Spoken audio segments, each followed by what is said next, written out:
Hello, I'm Brandon Martini, a commercial pilot and flight instructor. And I'm Carson Vasquez. I'm a private pilot. And you're listening to the Aviation Mentors podcast sponsored by Stratus Financial. So buckle up because the Aviation Mentors are taking off. Today we have a really special guest, a good friend of mine. I want to welcome Gemma Guardi.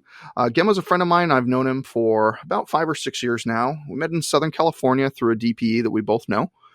He's a commercial pilot. He's a CFI. He's a double I and an MEI. So he can train just about anybody. He's got over 1,500 hours, and he's type rated on a Cessna Citation and a Boeing 737, as well as an active CFI and ferry pilot. He has some amazing stories, and we're going to ask him some questions today, find out a little bit about him and what his journey's been like as a commercial pilot. Yeah, thanks for joining us today. It's really nice to meet you, first off.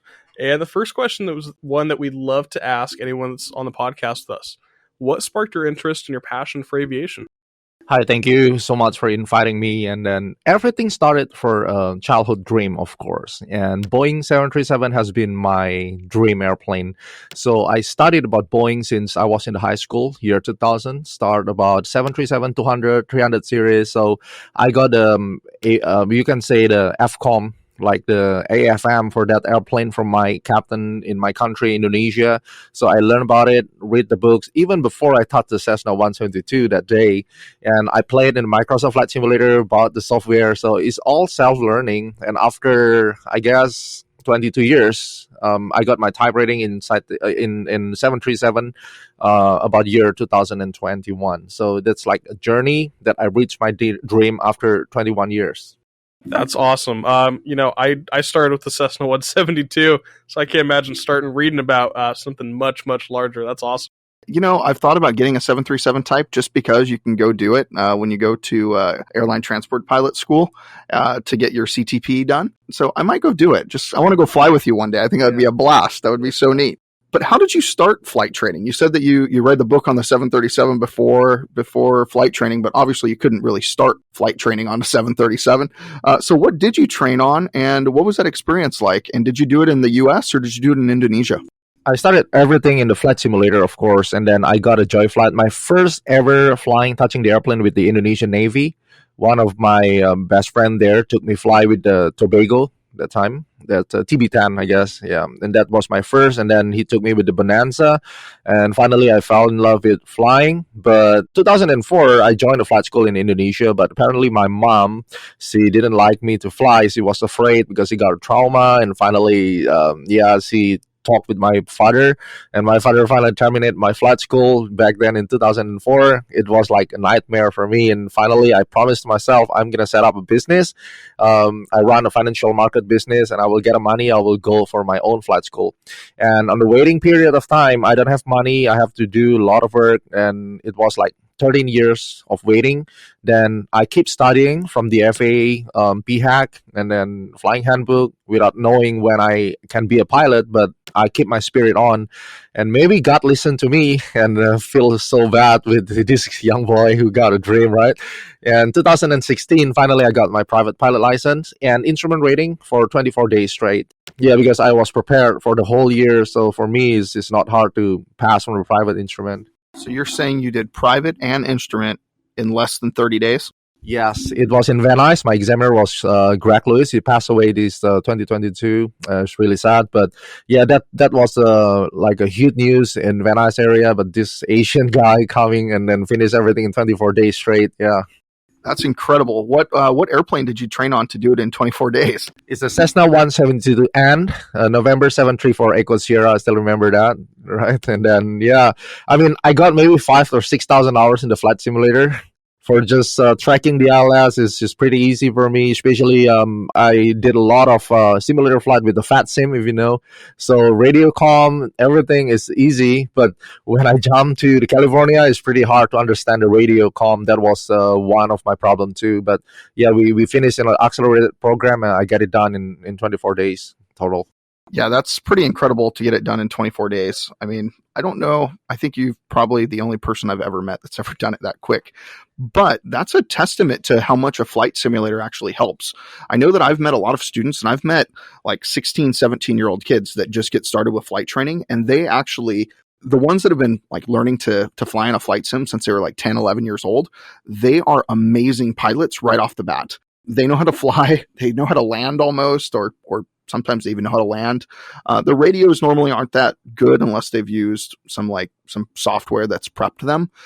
But they normally know how to fly the airplane. They know how flaps work. They know all the instruments. They know how everything works. They know where their scan needs to be, just like Gemma did. So I used to kind of poo-poo on the idea of using simulators, but I am sold after flying with several young kids, and I'm even more sold after hearing about Gemma's journey with using a flight sim, 24 days to get a private and instrument rating. That just sounds crazy to me.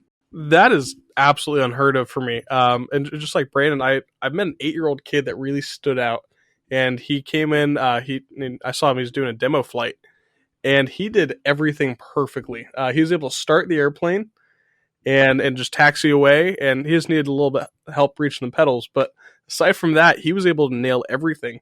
He had about 1,000 hours, 8 years old. He'd been flying it for like 2 years, just as long as he could. And same idea as Gemma, he was able to just hop in and do it. And I can't believe 24 days is it's crazy.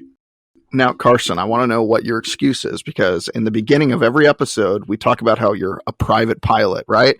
Gemma did private and instrument in 24 days, and you're saying an 8-year-old basically could outfly you already. So I'm kind of curious what's going on with you. What's taking you so long?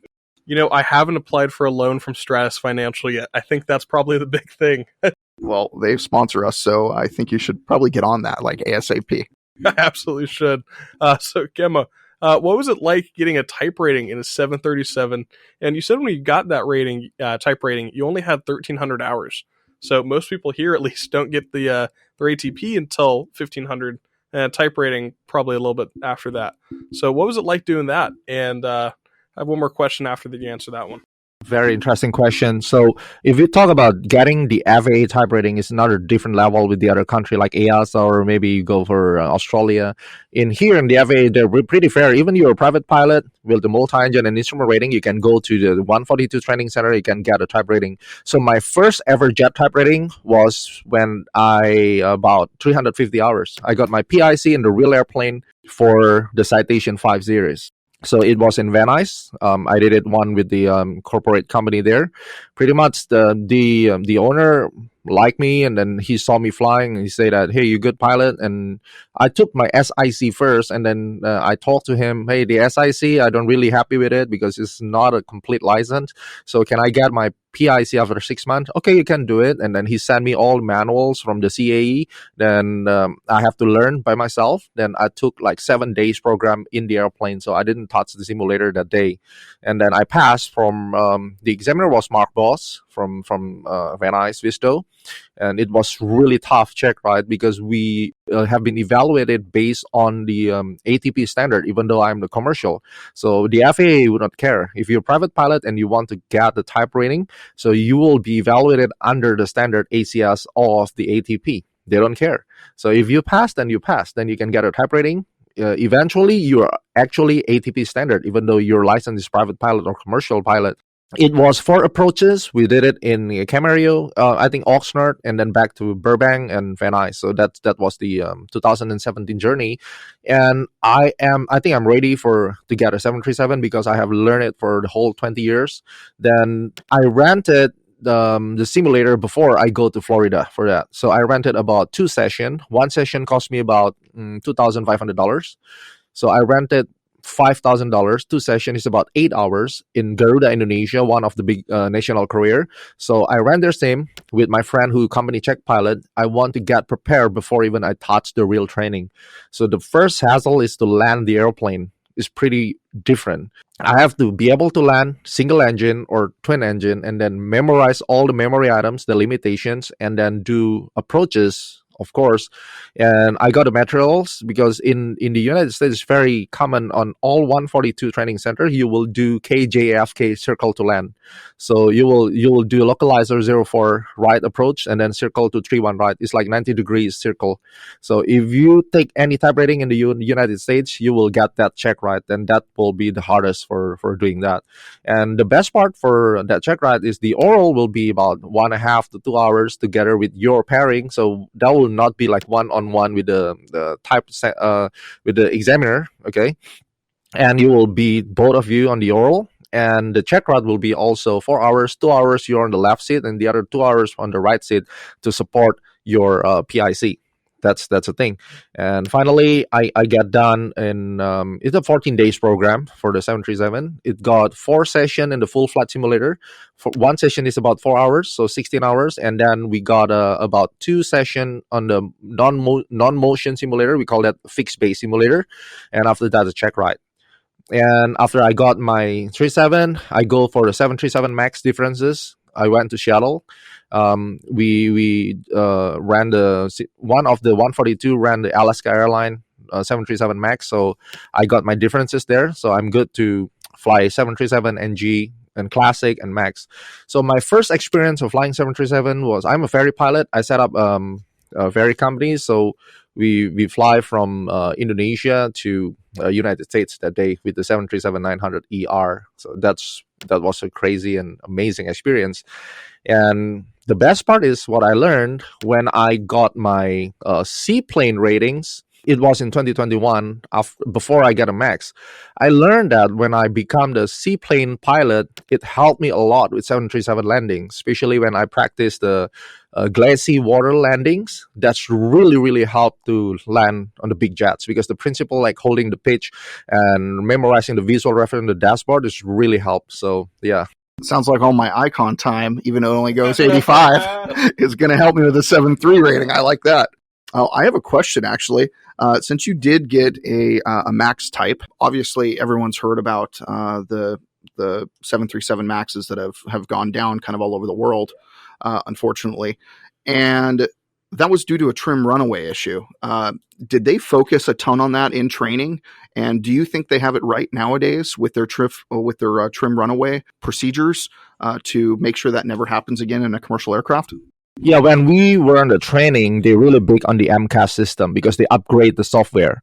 But basically, for the runway trim stabilizer, the main procedures is you have to disconnect everything. There's a memory item on that. And then you have to disconnect the step trim. So we call that the step trim cutout. The main thing why it happened, and the first big accident, it was in my country, Lion Air. And then following by the Ethiopian, then everybody banned the 737 MAX, right?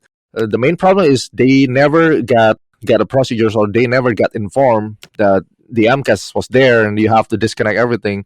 So that's what the hard part. But like one day before the accidents, the other pilot who flew the Lion Air, there are 3 pilots. One was observer because they had that heading coming home. He was saved the whole airplane because he think that, hey, we need to turn off the step trim cutout, right? And then executed that, and finally the airplane back to normal. So in that training, they introduced us about the new system of the software in the MCAS system and how we override that if that happened again. So I may have another 737 MAX flying in the next month. So that will be really, really interested to really flying the MAX, and hopefully everything goes well. That's cool. It's exciting. I remember watching that documentary about the 737 MAX and everything that happened with it. So it's going to be an interesting training too. And you said you fly from the United States to Indonesia. So what's it like doing your first trans-Pacific flight? You said you went from Indonesia to San Bernardino, California. So what was that like? How long was it? Tell me about it. That was my first experience. So I was a ferry pilot since 2019. I flew like Cirrus SR-20 from Malaysia to Gold Coast, Australia, through the Indian Ocean. Yeah, then I don't think I'm going to do that again, like in little single engine piston. So I upgrade myself. I set up a ferry company, and then last year we got almost 29 airplanes, 737-900ER from Lion Air Group, pulled out by the leaser company, and then Delta bought it all. So if you hear Delta Airline bought all, we delivered that from Indonesia, from Malaysia, back to San Bernardino and storage there. So it was a very long flight. It's only both of us in the cockpit. I have to learn how to operate the oven, and then we have to switch around. So 8 hours from Jakarta to Guam is about 7 hours, and then we lay over for 3 hours, 4 hours, and then continue to Honolulu. So about 8 hours is under Part 91 operation anyway. And we lay over for the night. And the next day we go to San Bernardino. So it's all about 16 hours total. And we've done it like bunch. It's 20 plus airplane that time. Wow, that is a long flight. Being the pilot and the flight attendant for you two as well. Yeah, that must have been nerve-wracking. Unfortunately, no one was able to go get your meal for you, huh? Our last question of the day are, what are your goals in aviation? You've already hit some pretty cool ones, like ferrying 737s literally around half of the world. But what are your goals in aviation? Where do you see yourself going in the future with your aviation goals? And tell us a little about that. I'm really proud of United States aviation. I really want that my country got a good development in the aviation. So I learn as much as I can from America. I learn how to be a good pilot, safe pilot. I learn from Brandon, from other people more senior than me. Then hopefully one day I can develop better ecosystem of aviation in my country. I want to become examiner, at least the inspector of my DGCA. So that's my goal, because that's the only way for me to improve whatever happened now in my country, because Indonesia is only like 70 plus years. America is how long is that? Like, it's more than 1 century for aviation. So we should learn. And I like to fly around the world. So I just buying my Baron. So I hope that I can fly around Asia with the Baron. I can enjoy the view, take my families flying, and then fly more jets with me. So I also buying the simulator 737 Max. I put it on my house. So I set up third floor for my 37 Max. I want to keep study about the 737, and then maybe one day I will upgrade to the wide body. I'm aiming for 777. That's my another favorite level. So yeah, I hope I can learn more from United States, and people here give me a chance to become a better and safer pilot.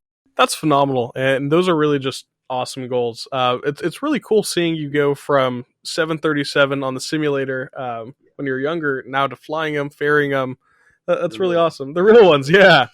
And it's just so cool. I really think Gemma is just a testament to study at home, self-study, even playing the flight simulator on Microsoft Flight Simulator. And I really just think that he just kind of pounded that point home. You need to study on your own, and studying on your own is going to get you more prepared than anything else can. Yeah, really did. And he's really kind of an inspiration to a lot of us on what's possible in the world. I mean, he came growing up where he couldn't afford flight training. He figured it out. He went above and beyond. He made sure that he was prepped and ready for the day that he could afford it. Once he could, he just went all out and made his dreams happen, which is really, really cool. Gives me goosebumps thinking about it and talking about it as I say that right now, because I remember using credit cards like crazy just to get my private pilot certificate because I couldn't afford it. And luckily nowadays I can afford things like the Icon. So if you keep your eye on the goal, you can obtain anything you want to do. I mean, you literally can. I want to say thank you again to Gemma for being here today and making this podcast even more special than it is already. But as we all know, if you'd like to reach out to either one of us, you can reach us at Twitter or Instagram. For Carson, it's at Carson_AV17. And for me, it's at Mr. Martini Guy. Yeah, thanks for being on with us, Gemma. I really appreciate it. It's been awesome. And as we wrap up for the day, remember, we're here to guide you in your aviation journey. So fly safe and enjoy the ride.